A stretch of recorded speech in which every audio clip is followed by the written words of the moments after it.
안녕하세요. 광주 미TV입니다. 오늘은 시험관하기 시술의 마지막 과정인 비하이식을 마치고 혈액검사를 했는데 기대했던 것과는 달리 임신이 되지 않았다는 소식을 듣고 다시 시도하기까지 얼마나 쉬어야 하는지에 대해 알아보도록 하겠습니다. 마음 같아서야 그냥 생리 시작하면 바로 하고 싶겠지만 난소가 부어있는 경우가 대부분이라 바로 시도하는 건 사실상 어렵습니다.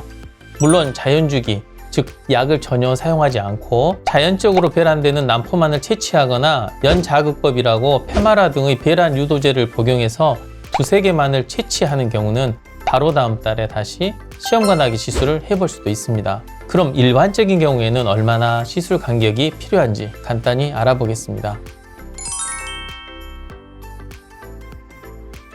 일단 대전제는 완벽한 한 번의 생리 주기 정도는 반드시 지난 후에 다시 시도할 수 있다는 것입니다. 사람에 따라 어떤 분들은 생리가 매우 불규칙해서 2달, 석 달이 지나도록 생리를 하지 않을 수도 있는데 그렇다고 어느 정도 쉬었으니 무월경 상태에서 다시 시험관하기 시술을 해서는 절대 안 되고 그렇게 시술을 시작하는 선생님도 없을 것이라 저는 생각합니다. 정 기다림이 길어지면 와서 초음파를 보고 난소의 상태, 자궁 상태 등을 확인한 후에 생리 유발 주사를 줘서 생리를 유발한 후 시술 과정을 시작하면 되고 생리가 규칙적인 분들은 그럴 가능성은 없으니까 한 달 또는 2달 후 생리가 시작하면 초음파 검사를 한 후 새로운 시술 과정을 진행하면 되겠습니다. 네, 시작할 때 말씀드린 대로 과배란 주사를 열흘 정도는 맞기 때문에 난소가 과자극돼서 심할 경우는 거의 작은 수박만큼 커지기도 합니다. 이렇게 부은 난소가 다시 정상적인 호두씨 정도의 크기로 돌아가려면 적어도 2달 정도의 시간이 필요합니다. 물론 대여섯 개 정도의 난자만 채취되고 난소도 조금 커다란 귤 크기 정도로 부어 있으면 한 달 정도 쉬고 만나면 대부분의 경우는 다시 정상 크기로 줄어들어 있고 바로 시험관하기 시술을 할 수도 있습니다. 또한 과배란 주사 등을 사용해서 생긴 인체의 염증 반응이 가라앉는 데에도 시간이 걸린다고 합니다. 마지막으로 연고 후 이런 힘든 시술을 하는 것 자체가 주는 스트레스도 보통 심한 게 아니기 때문에 조금 쉬면서 여유도 가지고 실패로 인한 여러 상실감 등에서 벗어나 다시 용기도 내고 하는 시간이 필요한 것입니다. 또한 체중을 감량한다거나 필요한 비타민을 더 복용한다거나 하는 재정비의 시간도 역시 중요한 것이라 이런저런 이유로 최소한 한 달 아니면 2달 정도는 휴식기를 가지게 되는 것으로 생각하시면 되겠습니다.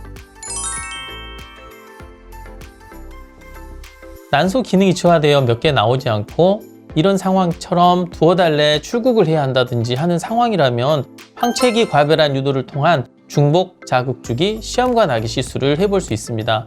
제가 전에 올린 영상 참고하시면 되고요. 간단히 다시 말씀드리면 생리 시작해서 배란기 때 난자 채취를 한번 하고 며칠 후 다시 과배란 주사를 맞기 시작해서 한 번 더 난자 채취를 한 후 모아서 냉동한 배아를 그 다음 생리 시작하면 바로 해동해서 이식하는 시험관하기 시술을 말합니다. 이렇게 하면 한 주기에 2번의 시술이 가능하고 몸에 무리가 가거나 건강에 지장을 주지 않고 여러 개의 배아를 확보할 수 있게 됩니다. 오늘은 시험관하기 시술 사이의 간격과 왜 그런 휴식기가 필요한지에 대해 간단히 알아보았습니다. 어떤 시각과 마음가짐으로 우리가 처한 상황을 바라보느냐에 따라 다음 시술 시작할 때까지 힘들 수도 있고 오히려 여유가 있을 수도 있습니다. 어차피 기다려야 하는 상황이라면 그동안 못했던 것도 해보고 필요한 것도 찾아보고 몸도 만들고 약도 먹어보고 하는 이런저런 노력을 해보는 시간이라 생각했으면 합니다. 그리고 정서적으로 너무 쫓기지 마시고 그래 지금 병원 다니고 있고 노력하고 의사 선생님이 도와주시면 금방 끝날 거야 라고 생각하면서 긍정의 힘으로 스스로를 따뜻하게 안아주는 것이 좋을 것입니다. 삶의 유한한 타임 테이블이 흘러가고 있습니다. 다른 사람은 다른 상황에서 나는 나의 상황에서 놓인 문제를 풀어야 하니까 그래도 틈과 여지가 있어서 어떤 시도를 할 수 있음에 감사하고 도와주는 많은 사람과 기도와 격려를 보내는 가족들이 있음에 감사하고 아직 임신 시도라는 것을 할 수 있는 무형의 또는 유행의 것이 있음에 마지막으로 감사하며 잊어버리고 살다가 다시 만나기를 바랍니다. 시청해 주셔서 감사합니다.